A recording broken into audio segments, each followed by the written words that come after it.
Brother good morning. Good morning. Good morning sister. ஓம் சாந்தி. குஷியா இருக்கீங்களா? குஷியா இருக்கும். அவ்யக்த முரளி, அவ்யக்த மகா வாக்கியம் இன்னைக்கு. ஆமா சிஸ்டர், பவர்ஃபுல்லா இருந்துச்சு. கீதையினுடைய 18வது அத்தியாயம் நஷ்ட மோக ஸ்மிருதி ஸ்வரூபம் ஆகுங்கள் அப்படிங்கிறது. அதாப்பா இன்னைக்கு வாணிஃபுல்லா சொல்லியிருக்காரு.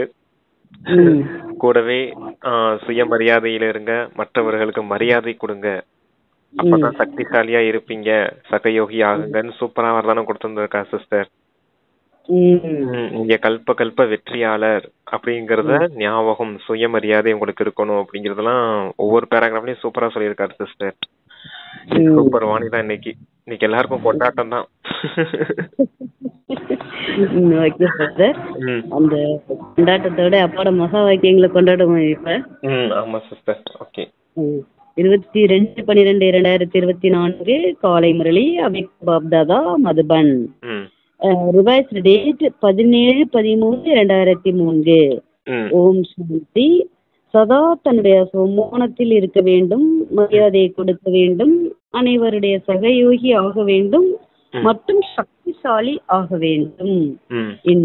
சுமானத்தில் இருக்க வேண்டும், மரியாதையில் இருக்க வேண்டும், மரியாதை கொடுக்க வேண்டும். சுமானத்துல இருக்கணும், மரியாதை கொடுக்கணும், சகயோகி ஆகணும், சக்திசாலியா ஆக்கணும் அப்படின்னு இருக்காரு. சக்திசாலி ஆக்க வேண்டும், சகயோகி ஆகணும், நம்ம சக்திசாலியா இருக்கணும், ஆகணும், ஆக்கவும் வேண்டும். சகயோகியா இருக்கும் போதே சக்திசாலியா இருந்தாதான் சகயோகியா இருக்க முடியும். சகயோகியாகியா இருந்து அப்புறம் மற்றவர்களையும் சக்திசாலியா ஆக்கணும் அப்படிங்கிறார். ஆமா. Okay brother. இன்று பாக்கியவிதாதா பாப்தாதா நாலாபுரங்களிலும் உள்ள ஒவ்வொரு குழந்தையினுடைய நெற்றியில் வாக்கியத்தின் 3 ரேகைகளை பார்த்து கொண்டு இருக்கிறார். ஒன்று பரமாத்மா பாலனையின் பாக்கியவான் ரேகை, இரண்டாவது சத்தியமான ஆசிரியரின் சிரேஷ்ட படிப்பின் பாக்கியவான் ரேகை, மூன்றாவது ஸ்ரீமத்தினுடைய ஜொலிக்கக்கூடிய ரேகை. நாலாபுரங்களிலும் உள்ள குழந்தைகளினுடைய நெற்றியின் நடுவில் 3 ரேகைகளும் மிகவும் நன்றாக ஜொலித்துக் கொண்டிருக்கின்றது. நீங்கள் அனைவரும் கூட தங்களுடைய 3 பாக்கியத்தின் ரேகைகளை பார்த்து கொண்டிருக்கிறீர்கள் தானே? எப்பொழுது பாக்கிய விதாதா குழந்தைகளாகிய உங்களுடைய தந்தையாகிய இருக்கின்றாரோ அப்பொழுது சிரேஷ்ட பாக்கியம் உங்களை தவிர வேறு யாருக்கு இருக்க முடியும்? உலகத்தில் அநேக கோடிக்கணக்கான ஆத்மாக்கள் இருக்கின்றனர். ஆனால் அந்த கோடிக்கணக்கானவர்களில் இருந்து 6 லட்சம் பேர், அதாவது 2003 பரிவாரத்துல இருந்தவங்களை சொல்லியிருக்காங்க. 6 லட்சம் பேர் 2003 கொண்ட பரிவாரம் எவ்வளவு குறைவானவர்கள் இருக்கின்றார்கள் என்பதை பாப்தாதா பார்த்து கொண்டிருக்கின்றார். சொல்லிடுறீங்களா? சொல்லிடுறேன் சிஸ்டர். அந்த 3 விதமான ரேகைங்கிறது நம்ம 3 விதமான ரேகை. இந்த ஐயருங்க பட்ட வரைவாங்க இல்லையா, சிவனுக்கு பட்டை போட்டிருப்பாங்களே 3 விதமான கோடு, அதைத்தான் எல்லா குழந்தைங்களும் நெத்தில நான் பாத்துட்டு இருக்கேன் அப்படிங்கிறாரு. ஒன்று தந்தை வரைய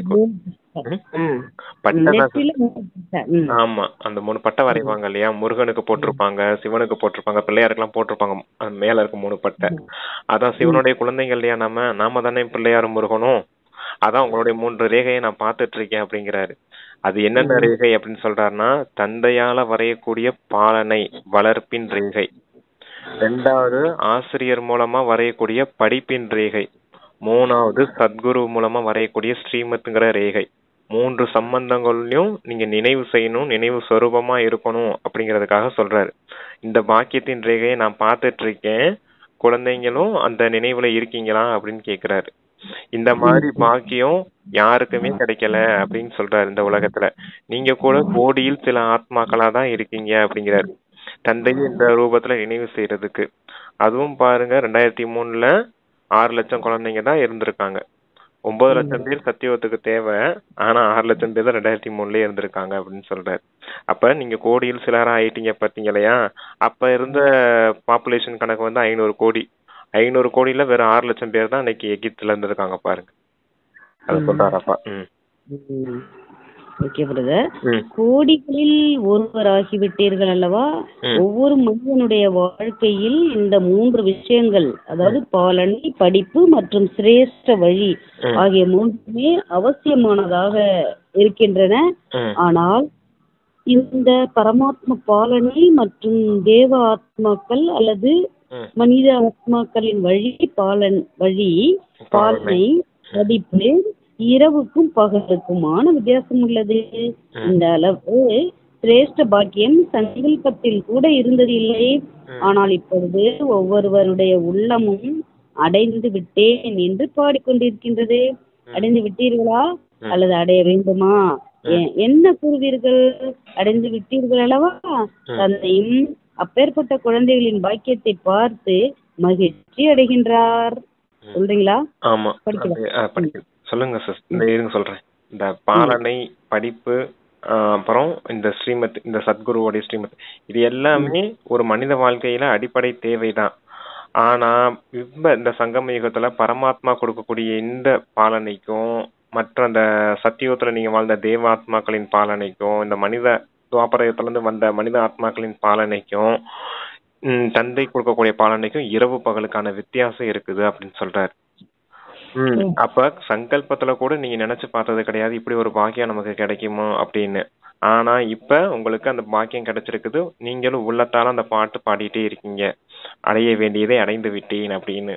அதான் சொல்றாரு அப்பா. அடைந்துவிட்டீர்கள்வா? தந்தையும் அப்பேற்பட்ட குழந்தைகளின் பாக்கியத்தை பார்த்து மகிழ்ச்சி அடைகின்றார். ஆஹா பாபா ஆஹா என்று குழந்தைகள் கூறுகின்றார்கள்.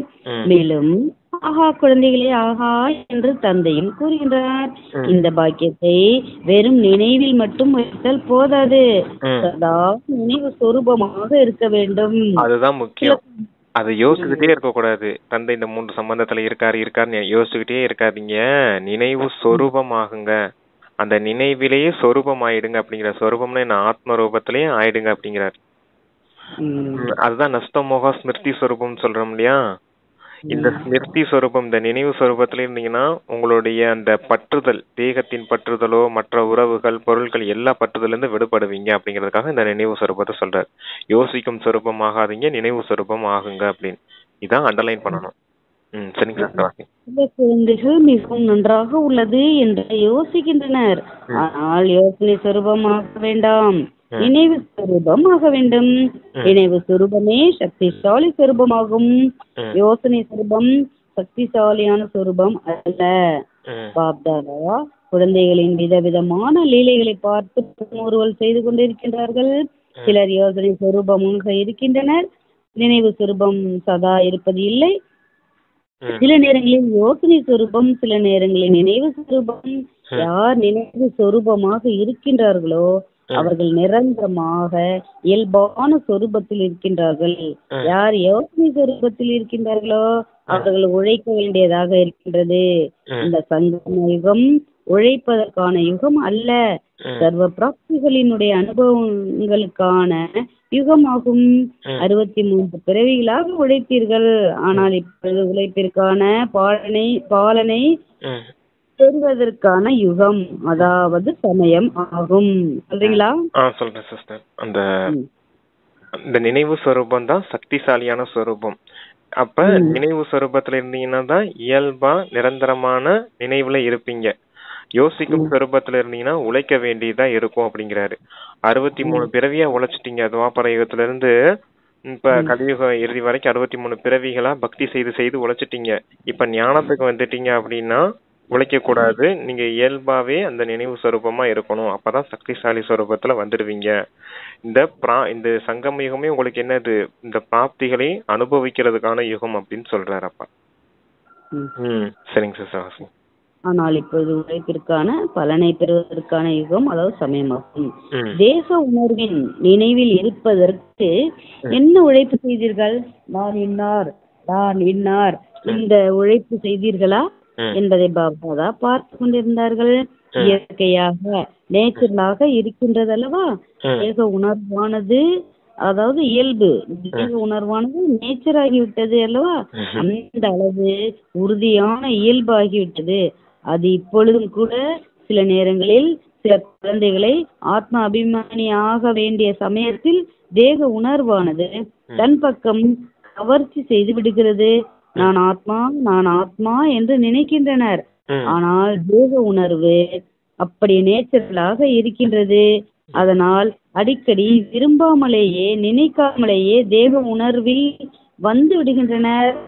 இப்பொழுது இந்த மறுபிறவியில் ஆத்ம அபிமானி அதாவது தேகி அபிமானி ஸ்திதி கூட அவ்வாறே இயற்கையாக இயல்பாக இருக்க வேண்டும் என்று பாப்தாதா கூறுகின்றார்கள். ஆமா, தேக உணர்வு ஆத்ம உணர்வு. தேக உணர்வுல இருக்கிறதுக்கு உங்களுக்கு எவ்வளவு இயல்பா இருக்குது, அதே போல ஆத்ம உணர்வுல இருக்கிறதும் ரொம்ப இயல்பா இருக்கணும். உழைக்க கூடாது. உங்களுக்கு ஆரம்பத்துல என்ன படம் சொல்லி கொடுக்கப்பட்டது? ஆத்மாங்கிற படம் தானே அறிமுகம் கொடுக்கப்பட்டது. அதுதானே ஞானம் அப்படிங்கறத சொல்றார். அந்த ஆத்மா அபிமானி ஸ்திதியிலே நினைவு சொரூபமா இருக்கணும் அப்படிங்கிறார். தேகத்துல இருக்கிறதுக்கு நம்ம சொல்ல வேண்டியது இல்லை இல்லையா?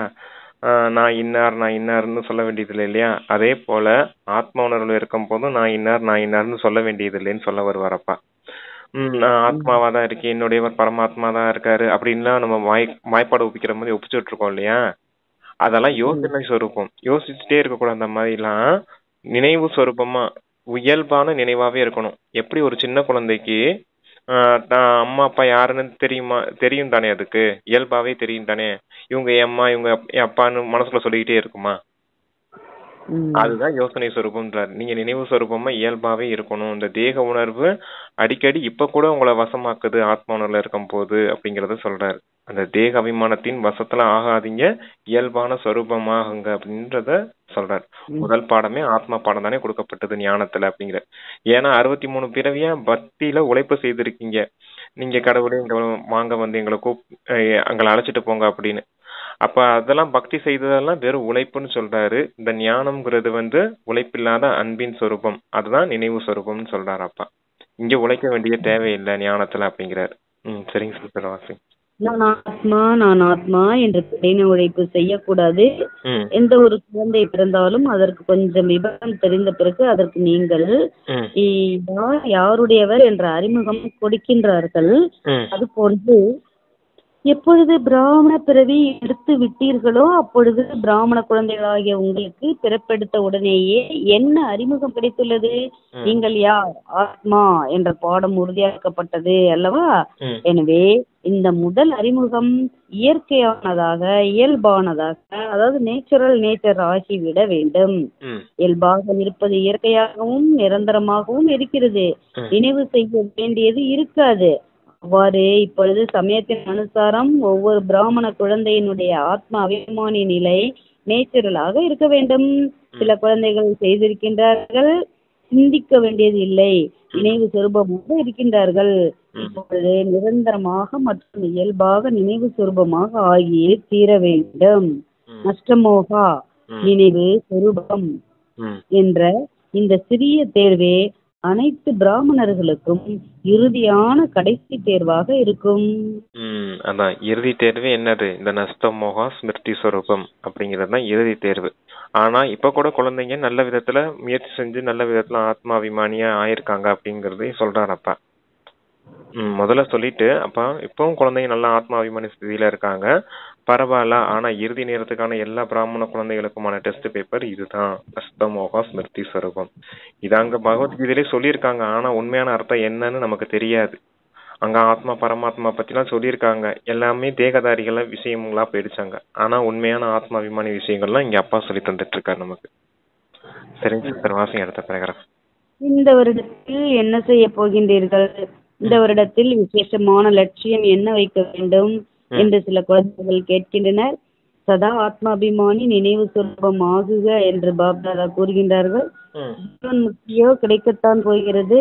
ஆனால் ஜீவன் முக்தியை அடைவதற்கு முன்பாக கடின உழைப்பில் இருந்து விடுபடுதல் அடைந்தவர் ஆகுங்கள். இந்த ஸ்திதியானது சமயத்தை அருகாமையில் கொண்டு வரும் மற்றும் உலகத்தில் உள்ள உங்களுடைய அனைத்து சகோதரிகளை துக்கம் அசாந்தியில் இருந்து விடுபட செய்யும். உங்களுடைய இந்த ஸ்திதியே ஆத்மாக்களுக்காக முக்தி தாமத்தின் கதவுகளை திறக்க செய்யும். ஆகவே தன்னுடைய சகோதரிகள் மீது இரக்கம் வரவில்லையா? நாலா புறங்களிலும் உள்ள ஆத்மாக்கள் எவ்வளவு கூச்சலிட்டு கொண்டு இருக்கின்றார்கள். உங்களுடைய முக்தி அனைவருக்கும் முக்தி கிடைக்க செய்யும். இயல்பான உடையவராக மற்றும் சக்திசாலி சொரூபமாக எந்த அளவு ஆகி இருக்கின்றேன் என்பதை சோதனை செய்யுங்கள். சக்திசாலி சொரூபம் ஆக வேண்டும். இதுவே வீணானதை சகஜமாக முடிவடைய செய்துவிடும். அடிக்கடி கடின உழைப்பு செய்ய வேண்டி இருக்காது. அதான் உங்களுக்கு நல்ல ஜீவன் முக்தி பதவி கிடைக்கதான் போகுது. ஜீவன் முக்திக்கு எல்லாரும் போகத்தான் போறீங்க. ஆனா இந்த சமயத்துல நீங்க முக்தி நிலைய அனுபவம் செய்யணும் அப்படிங்கிறார். இப்ப நீங்க சதா ஆத்மா அபிமானி நிலையில இருந்து ஆத்மா பயிற்சி பண்ணிட்டு ஆத்மாவே மாறிட்டீங்கன்னு வச்சுக்கோங்க. அப்பதான் முக்தியின் வாசல் திறக்கும் அப்படிங்கிறார். உங்களை பாருங்க, இங்க இந்த உலகத்துல பாருங்க, எல்லாரும் துக்கத்திலயும் அசாந்திலையும் எவ்வளவு கதறிட்டு இருக்காங்க. உங்களுடைய சகோதர சகோதரிகளை பார்த்து இறக்க வரலையா உங்களுக்கு? நீங்க எப்ப இங்க ஆத்ம உணர்வு பயிற்சி செய்யறீங்களோ அப்ப அங்க முக்தியின் வாசல் திறக்கப்படும். அப்ப நீங்க முக்தி தாமத்துக்கு போயிட்டீங்கன்னா இவங்களும் பின்னாடியே முக்தி தாமத்துக்கு வந்துடுவாங்க. விநாசத்தின் அழிவும் நீங்க எப்ப ஆத்மாவாகிறீங்களோ, ஜீவன் முக்திக்கு தயாராகிறீங்களோ அப்ப இந்த உலகமும் விநாசமும் ஆரம்பிச்சிடும் இல்லையா? அப்ப அவங்களும் முக்திக்கு போயிடுவாங்க இல்லையா? இந்த துக்கத்துல இருந்து அவங்களும் விடுபட்டுருவாங்க இல்லையா? எல்லாமே உங்க கையில தான் இருக்குது அப்படின்னு சொல்றாரு. உங்களுடைய முக்தி நிலை தான் நீங்க எப்ப இந்த உழைப்புல இருந்து முக்தி அடைஞ்ச நினைவு சொரூபமா ஆகுறீங்களோ அப்ப எல்லாருக்குமே விடுதலை கிடைச்சிரும் அப்படிங்கிட்டு சொல்றாரு சிஸ்டர். Okay brother. இப்பொழுது இந்த வருடம் அப்தாதா குழந்தைகள் மீது உள்ள சிநேகத்தினால் எந்த ஒரு குழந்தையும் எந்த ஒரு பிரச்சனையிலும் உழைப்பு செய்வதை பார்ப்பதற்கு விரும்பவில்லை. பிரச்சனை முடிவடைய வேண்டும் மற்றும் சமாதான சக்தி சொரூபமாக வேண்டும். இது முடியுமா என்ன? ஜாதிகள் சொல்லுங்கள், முடியுமா? டீச்சர்கள் சொல்லுங்கள், முடியுமா? பாண்டவர்களாக முடியுமா? பிறகு சாக்கு போக்கு சொல்லக்கூடாது. இது இருந்தது அல்லவா, இது நடந்தது அல்லவா, இது நடக்காமல் இருந்திருந்தால் ஆகி இருக்காது. பாப்தாதா மிகவும் இனிமையிலும் இனிமையான விளையாட்டை பார்த்து கொண்டிருக்கின்றார்கள்.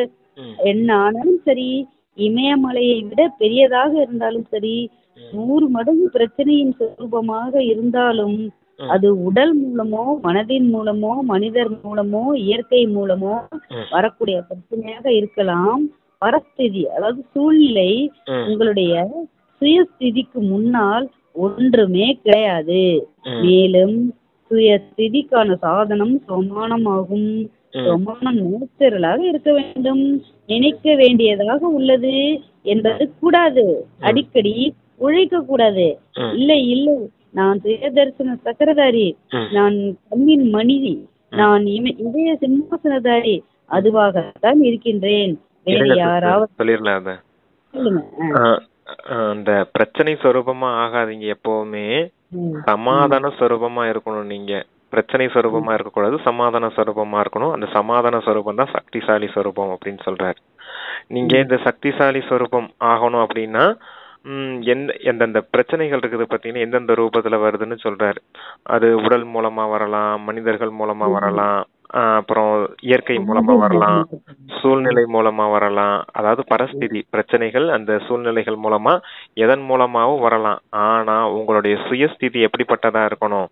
சொமான் சுயமரியாதையில இருக்கணும் அப்படிங்கிறாரு. சுயஸ்திதிங்கிறது நல்ல நிலை, உயர்ந்த நிலை. உயர்ந்த நிலை வரணும்னா அதுக்கு ஒரே தீர்வு சுமான் பயிற்சி தான் அப்படிங்கிறாரு. அந்த சுமான் பயிற்சி எப்படி இருக்கணும்? நான் சுயதர்சன சக்கரதாரி, கண்ணின் மணி, நான் அந்த இதய சிம்மாசனதாரின்னு யோசிச்சுக்கிட்டே இருக்கக்கூடாது. அதுவும் நினைவு சொரூபத்துல இருக்கணும் அப்படிங்கிறாரு. அதுவும் சொரூபமா இருக்கணும். அப்படி இதுலயும் சிந்தனை சொரூபமா போயிடக்கூடாதுன்னு சொல்றாரு. உங்களுடைய சுயஸ்திதிக்கு முன்னாடி பரஸ்திதி எல்லாம் ஒண்ணுமே கிடையாது அப்படிங்கிறாரு. அந்த சுயஸ்திதி சுயத்தின் மனநிலை உயர்ந்த மனநிலை எப்படிப்பட்டதா இருக்கணும்? அதுவும் கூட நினைவு சொரூபமா இருக்கணும். நல்ல சிந்தனை செஞ்சுக்கிட்டே இருக்கீங்க, யோசிச்சுக்கிட்டே இருக்கீங்க, அது எதையும் சொரூபத்துல கொண்டுட்டு வர மாட்டேங்கிறீங்க அப்படிங்கிறாரு. சரிங்க சிஸ்டர், வாசிங்க. பிரச்சனை சொரூபமாகாதீங்க. எப்படி இதை சமாதானமா ஆக்குறது அப்படிங்கறத மட்டும் யோசிங்க. உங்களுடைய வாழ்க்கையே சமாதானமா இருக்கிறது தானே, பீஸ் தானே, அமைதி தானே உங்க வாழ்க்கையே. அப்ப எதுக்கு எடுத்தாலும் ஏன் பிரச்சனையில போயிட்டு சிக்கிக்கிட்டு இருக்கீங்க அப்படின்னு சொல்றாரு. பிரச்சனைய யோசிக்கணும் அவசியமே கிடையாது. இது எப்படி தீர்க்கிறதுக்கு மட்டும் வழி பாருங்க அப்படிங்கிறார். அதுக்கு ஒரே வழி சுயமரியாதையின் பயிற்சி. அது கூட யோசிச்சுக்கிட்டே இருக்க கூடாது, நினைவு சொரூபமா இருக்கணுங்கிறார். சரிங்க சிஸ்டர், வாசிங்க. ஓகே பிரதர், அதுவாகத்தான் இருக்கின்றேன். வேறு யாராவது அப்படி ஆக வேண்டுமா என்ன? கல்பத்திற்கு முன்பு யார் ஆகியிருந்தார்கள்? வேறு யாராவது ஆகியிருந்தார்களா அல்லது நீங்கள் தான் ஆகியிருந்தீர்களா? நீங்கள் தான் ஆகியிருந்தீர்கள். நீங்கள் தான் ஆகி இருக்கிறீர்கள். ஒவ்வொரு கல்பத்திலும் நீங்கள் தான் ஆகுவீர்கள். இது உறுதியானது. இவர்கள் கல்பத்திற்கு முன்பு வந்திருந்தவர்களே என்று பாப்தாதா அனைவருடைய முகங்களையும் பார்த்து கொண்டிருக்கின்றார்கள். இந்த கல்பத்தை சேர்ந்தவர்களா அல்லது பல கல்பங்களை சேர்ந்தவர்களா? பல கல்பங்களை சேர்ந்தவர்கள் அல்லவா? சேர்ந்தவர்களா? யார் ஒவ்வொரு கல்பத்தை சேர்ந்தவர்களோ அவர்களை கை உயர்த்துங்கள். பிறகு இது உறுதியானதுதானே? உங்களுக்கோ தேர்ச்சிக்கான சான்றிதழ் கிடைத்து விட்டது அல்லவா? அல்லது பெற வேண்டுமா? கிடைத்து விட்டது தானே? கிடைத்து விட்டது அல்லவா? அல்லது பெற வேண்டுமா? சொல்றீங்களா? அது 3 காலத்தையும் சொல்றாரு சிஸ்டர். கல்ப வெற்றியாளர்கள் நீங்க. போன கல்பத்துல நீங்க தான் வெற்றி அடைஞ்சீங்க, சர்டிபிகேட் வாங்கிட்டீங்க, போன கல்பத்திலே பாஸ் ஆயிட்டீங்க, தேர்ச்சி அடைஞ்சிட்டீங்க. இந்த கல்பத்துல நீங்க தான் வெற்றி அடைய போறீங்க, இந்த தேர்ச்சிக்கான சர்டிபிகேட் வாங்க போறீங்க. அடுத்த கல்பமும் ஒண்ணு வரும், அப்பவும் நீங்க தான் தேர்ச்சி அடைய போறீங்க அப்படின்னு சொல்றாரு. அதான் கல்ப வெற்றியாளர்கள் நீங்க. அந்த ஒரே பாயிண்ட் தான், அது அவ்வளவு பெருசா சொல்லிட்டு இருக்காருப்பா. நமக்கு கொடுக்கிறாரு. ஆமா, அது சின்ன குழந்தைங்களுக்கு புரியாது இல்லையா? இதை இன்னும் நல்லா சூப்பரா சொல்லுவார் சிஸ்டர். வந்தோடனே பாப்தாதா வந்தோடனே என்ன சொல்லுவாருன்னா, பாருங்க நான் அதே பாபா வந்திருக்கேன், 5000 வருஷத்துக்கு முன்னாடி பாத்தீங்க இல்லையா, அதே பாபா வந்திருக்கேன். நானும் உங்களை பாக்குறேன், அதே குழந்தைங்க தான் வந்திருக்கீங்க. 5000 வருஷத்துக்கு முன்னாடி யார் வந்தீங்களோ அவங்க தான் இப்போ வந்திருக்கீங்க. பாருங்க அதே சங்கமிகம்னு சொல்லுவார். சங்கமிகம் கூட அதே சங்கம், அதே பாபா, அதே குழந்தைகள், அதே சங்கமிகம். இதுவும் கூட திரிகாலம் தான்.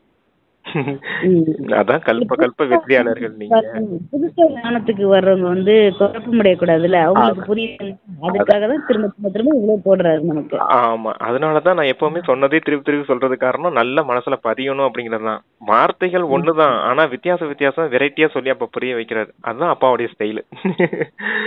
சரிங்க சிஸ்டர், ஆசைங்க. கிடைத்துவிட்டது தானே? கிடைத்து விட்டது அல்லவா? கல்பத்திற்கு முன்பு கிடைத்திருந்தது, இப்பொழுது ஏன் கிடைக்காது? சான்றிதழ் கிடைத்திருக்கின்றது. இந்த நினைவு சொரூபமாகுங்கள். மதிப்புடன் தேர்ச்சி பெற்றதற்கான சான்றிதழோ அல்லது தேர்ச்சி பெற்றதற்கான சான்றிதழோ பிரதர், மதிப்புடன் தேர்ச்சி பெற்றதற்கான சான்றிதழோ அல்லது தேர்ச்சி பெற்றதற்கான சான்றிதழோ, மதிப்புடன் தேர்ச்சி ஓரளவுக்கு பாஸ். அந்த மாதிரி சர்டிபிகேட்லாம் போன கல்பத்திலேயே வாங்கிட்டீங்க, இப்பவும் வாங்கத்தான் போறீங்க அப்படின்னு சொல்றாரு. எதுக்குன்னா பிரச்சனை வந்துச்சா என்ன ஆகுமோ ஏதாகுமோன்னு பயந்துகிட்டே இருப்போம் இல்லையா? இதெல்லாம் நான் எப்படி சமாளிச்சு போவேன் அப்படின்னு யோசிச்சுக்கிட்டே இருப்போம் இல்லையா? அப்பதான் அந்த பாயிண்ட கூட்டிட்டு வரணும்னு சொல்றாரு. நான் போன கல்பத்திலே வெற்றி அடைஞ்சிட்டேன், இந்த கல்பத்திலே நான் தான் வெற்றி அடைய போறேன், அடுத்து ஒரு கல்பம் வந்தாலும் அதையும் நான் தான் வெற்றி அடைவேன்ற அந்த வெற்றி சொரூபங்கிற பயிற்சி உங்களுக்கு வேணுங்கிறதுக்காக சொல்றாரு. புரியுதுங்களா உங்களுக்கு? பிரச்சனைய பார்த்து பயப்படாதீங்க, வெற்றி அடைஞ்சிட்டீங்க போன கல்பத்திலே அப்படிங்கிறாரு. ராமா ரிப்பீட் ஆகுதுன்னு இந்த கல்பமும் வந்துச்சுன்னா நீங்க இந்த கல்பத்துல நீங்க தானே வெற்றி அடைய போறீங்க, உங்களுக்கு நிச்சயிக்கப்பட்டிருச்சு இல்லையா வெற்றி அப்படிங்கிறாரு. புரியுதுங்களா? அது நல்லா ஆழமா இருக்குது சிஸ்டர். நான் நல்லா படிச்சு புரிஞ்சதுனாலே நான் சொல்லிட்டு இருக்கேன். நீங்க எல்லாரும் அந்த பாயிண்ட திருப்பி படிக்கும்போது உங்களுக்கு புரியும். அதுக்குதான் வாணி ஒரு தடவை படிக்க கூடாது, ஒரு 4-5 முறை திருப்பி படிக்கும்போது என்ன சொல்ல வராருன்னே புரியும் அப்படின்னு சொல்லுவார். சரி, அதனால ஆழமா படிங்க. சரி, வாசிங்க சிஸ்டர். வித்தியாசமும் இருக்கும், ஆனால் நாம் தான் தேர்ச்சி பெற்றவர்கள். இது உறுதியானது தானே? அல்லது ரயிலில் போகும் பொழுதே மறந்து விடுமா? விமானத்தில் செல்லும் பொழுதே பறந்து விடுமா? இல்லை, பாருங்கள். அதாவது மதுபனுக்கு நம்ம ட்ரெயின்லயோ பிளைட்லயோ சொல்றாரு. இந்த விஷயம் மறந்து போயிடுமா பிரச்சனை? அதாவது இந்த கல்பமா நம்ம வந்திருக்கோம், அப்ப கல்ப வெற்றியாளர்கள்ங்கிறது உங்களுக்கு மறந்து போயிடுமா அப்படிங்கிற. ரயில்ல போகும்போது மறந்துடுமா, பிளைட்ல போகும்போது பறந்து போயிடுமா? அத மறக்க கூடாது, அதுதான் ரொம்ப முக்கியம். வாழ்க்கையே அதுதான். போன கல்பத்திலே நான் வெற்றி அடைஞ்சிட்டேன், இந்த கல்பத்திலே நான் வெற்றி அடைய போறேன். இது இந்த விஷயம் இருந்தாதான் மகிழ்ச்சியே வரும். பிராமண வாழ்க்கையின் ஒரே அதாவது சத்தான டானிக் மகிழ்ச்சின்னு சொல்றாரு இல்லையா? அதுவும் இந்த பாயிண்ட வச்சுதான். எல்லா பாயிண்ட்டுமே எல்லா வாழ்க்கையுமே இந்த கல்பங்கிற விஷயத்துலதான் இருக்குது. சரி, வாசிங்க. அது டிராமா பாயிண்ட். அந்த டிராமா இல்லைன்னா நமக்கு வாழ்க்கையே கிடையாது. சரி, வாசிங்க. இல்லை விமானத்தில் செல்லும் பொழுதே பறந்து விடுமா? இல்லை பாருங்கள், நாலாபுறங்களிலும் சிவராத்திரியை உற்சாகத்தோடு கொண்டாட வேண்டும் என்று இந்த வருடம் திடமான சங்கல்பம் செய்தீர்கள், கொண்டாடி விட்டீர்கள் அல்லவா? திட சங்கல்பத்தினால் என்ன நினைத்தீர்களோ அது நடந்து விட்டது அல்லவா? இது எந்த விஷயத்தின் அதிசயம், ஒற்றுமை மற்றும் உறுதித்தன்மை. 67 நிகழ்ச்சிகள் செய்வதற்காக யோசித்திருந்தீர்கள். ஆனால் அதை காட்டிலும் அதிகமாக சில குழந்தைகள் செய்திருப்பதை பாப்தாதா பார்த்தார்கள். இது சக்தி சுரூபத்தின் அடையாளமாகும். ஊக்கம் உற்சாகத்தின் நடைமுறை நிரூபணமாகும். தானாகவே நாலாபுறங்களிலும் செய்துவிட்டீர்கள் அல்லவா? இது போன்றே அனைவரும் இணைந்து ஒருவருக்கொருவர் தைரியத்தை அதிகரித்து இப்பொழுது சமயத்தை அருகாமையில் கொண்டு வந்தே ஆக வேண்டும் என்ற இந்த சங்கல்பம் செய்யுங்கள். ஆத்மாக்களுக்கு முக்தி அளிக்க வேண்டும். ஆனால் அது எப்பொழுது நீங்கள் சிந்திப்பதை நினைவு சொரூபத்தில் கொண்டு வருவீர்களோ அப்பொழுதே நடக்கும். இந்த பாயிண்ட் ஃபுல்லா திட்ட சங்கல்பத்துக்காக சொல்றாரு. சிவராத்திரி நல்ல விதமா கொண்டாடணும்னு திட்ட சங்கல்பம் வச்சீங்க. அது 67வது வருஷம் 2003ங்கிறது 67 நிகழ்ச்சி கொண்டாடணும்னு வச்சிருந்தீங்க சிவராத்திரி. அப்ப சிவராத்திரி அந்த வருஷத்துக்குள்ள முடிக்கணும்னு வச்சிருந்தீங்க. ஆனா 67க்கு மேலேயே 67 நிகழ்ச்சிக்கு மேலேயே நீங்க செய்துட்டீங்க அப்படின்னு சொல்றாரு. அப்ப எதன் அடிப்படையில ஆச்சு? திட சங்கல்ப வச்சீங்க, அந்த ஒற்றுமையும் உறுதித்தன்மையும் உங்களுக்கு இருந்துச்சு, அதனால அதெல்லாம் செஞ்சு முடிச்சிங்க. அதே போல இப்ப என்ன திட சங்கல்பம் செய்யணும் அப்படின்னா, சமயத்தை அருகாமையில கொண்டுட்டு வர்றதுக்கான திட சங்கல்பம் செய்யணும் அப்படிங்கிறார். இந்த சமயத்தை, அதாவது நேரத்தை அருகாமையில கொண்டுட்டு வரணும், விநாசத்தை வேகமா பக்கத்துல கொண்டுட்டு வரணும் அப்படிங்கிறதுக்கான திட சங்கல்பம் வைங்க, அதுக்கான நல்ல முயற்சி செய்யுங்க அப்படின்னு சொல்றாரு. அதுக்கு என்ன ஆதாரமா இருக்குது? நீங்க எப்ப இந்த சிந்தனை சொரூபம், இந்த சிந்திக்கிறத யோசிச்சுக்கிட்டே இருக்கீங்க பாத்தீங்களா, அதெல்லாம் விட்டுட்டு எப்ப ஆத்மான்னு உணர்ந்து பரமாத்மா அந்த 3 சம்பந்தத்திலையும் நிரந்தரமா நினைவு செய்யறதுக்கான நினைவு சொரூபத்தை வைக்கிறீங்களோ, நீங்க எப்ப அந்த முக்தி நிலையை அனுபவம் செய்யறீங்களோ அப்ப இந்த நேரம் அருகாமையில வந்துடும். திட சங்கல்பத்தால செய்ய முடியாத என்ன இருக்குது? அதத்தான் இங்கிலீஷ்ல சொல்லுவாங்க, டிட்டர்மினேஷன் பிரிங் சக்சஸ் அப்படின்னு சொல்லுவாங்க. திட சங்கல்பம் வெற்றியை உண்டாக்கும்.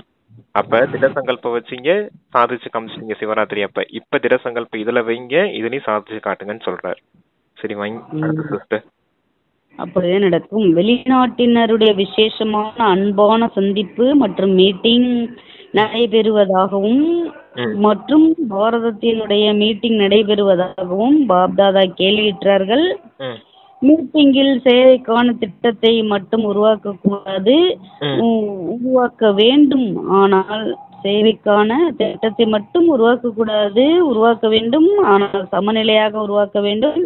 ஒருவருக்கொருவர் சகயோகி ஆகுங்கள்.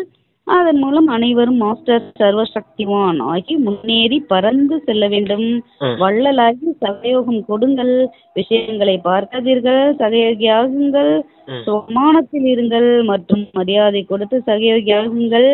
ஏனென்றால் எந்த ஒரு ஆத்மாவிற்கும் ஒருவேளை நீங்கள் உள்ளத்தால் மரியாதை கொடுக்கிறீர்கள் என்றால் இது மிக மிக பெரிய புண்ணியமாகும்.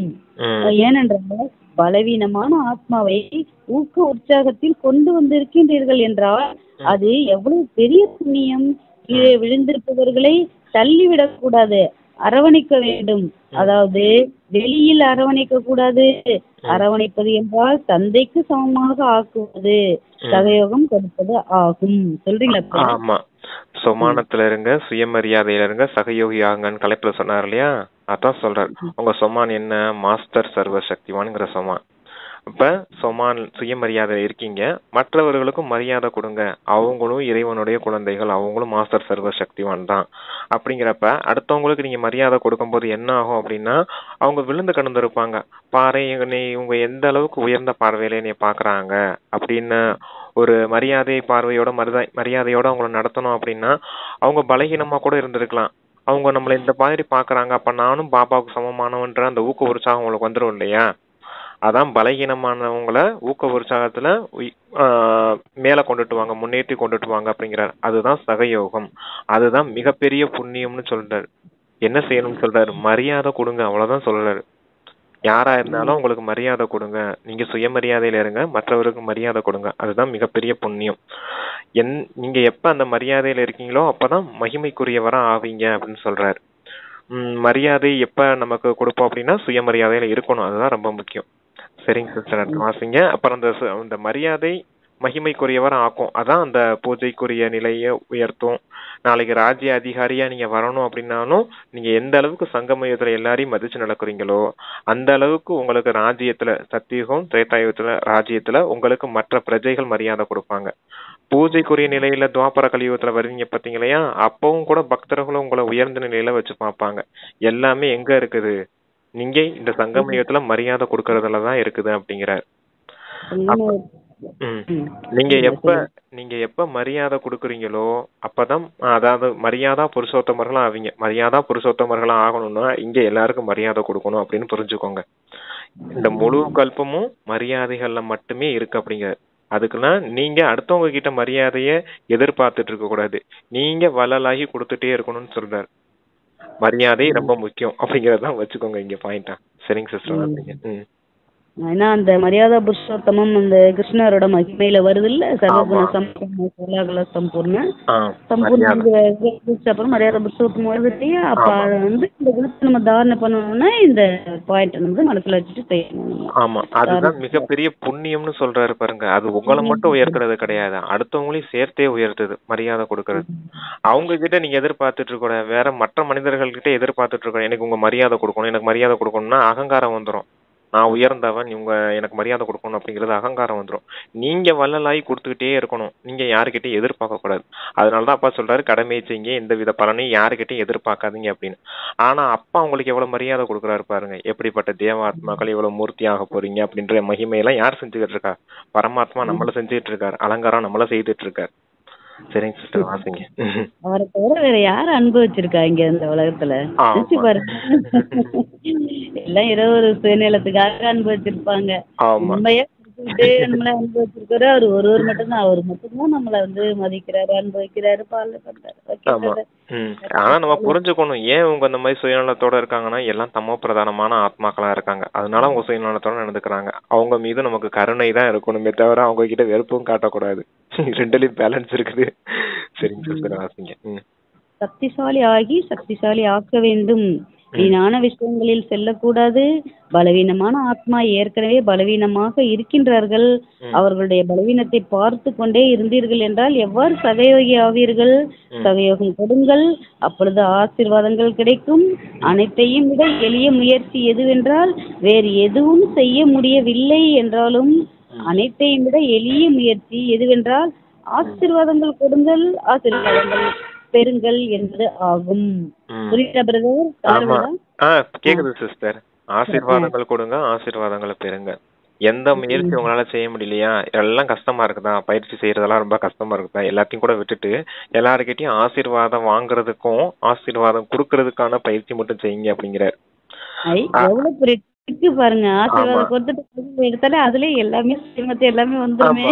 ஏன் அப்படின்னா பணிவு தன்மை தான் மிக உயர்ந்த குணம்னு சொல்றாரு. அப்ப அடுத்தவங்க கிட்ட நம்ம ஆசீர்வாதம் வாங்கணும்னாலே நம்ம அமைதியோட பணிவோட நடந்துக்கிடுவோம். எல்லா தெய்வீக குணங்களும் நம்ம கடைபிடிச்சாதான் அவங்க கிட்ட அந்த ஆசீர்வாதமே நம்மளால வாங்க முடியும். சரியா? நம்மளும் அடுத்தவங்களுக்கு ஆசீர்வாதம் கொடுக்கக்கூடிய பயிற்சி. இப்ப வள்ளலாகி மற்றவங்களுக்கு எல்லாம் மரியாதை கொடுங்கன்னு சொன்னார் இல்லையா, அதுதான் உண்மையிலே பெரிய ஆசீர்வாதம், அதுதான் பெரிய புண்ணியம், அதுதான் கொடுக்கறது.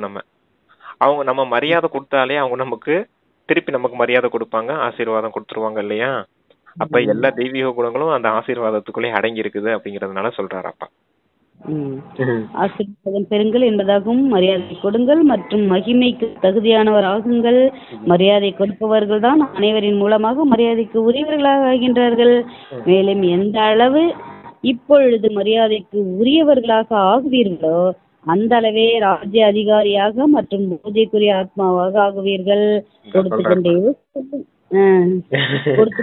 பூஜைக்குரிய ஆத்மாவாக ஆவீர்கள். கொடுத்து கொண்டே செல்லுங்கள். பெற வேண்டும் என்பது கூடாது, பெற்றுக்கொண்டு பிறகு கொடுப்பது என்பது வியாபாரிகளின் வேலை. நீங்களோ வள்ளலின் குழந்தைகள். மற்றபடி பாப்பதா நாலாபுரங்களிலும் உள்ள குழந்தைகளுடைய சேவையை பார்த்து மகிழ்ச்சி அடைகின்றார். அனைவரும் நன்றாக சேவை செய்திருக்கின்றீர்கள். ஆனால் இப்பொழுது இன்னும் முன்னேற வேண்டும் அல்லவா? பேச்சு மூலம் அனைவரும் நன்றாக சேவை செய்திருக்கின்றீர்கள். சாதனங்களின் மூலம் செய்யப்பட்ட சேவைக்கான ரிசல்ட் கூட நன்றாக உள்ளது. அநேக ஆத்மாக்களின் புகாரையும் முடிவடைய செய்து விட்டீர்கள்.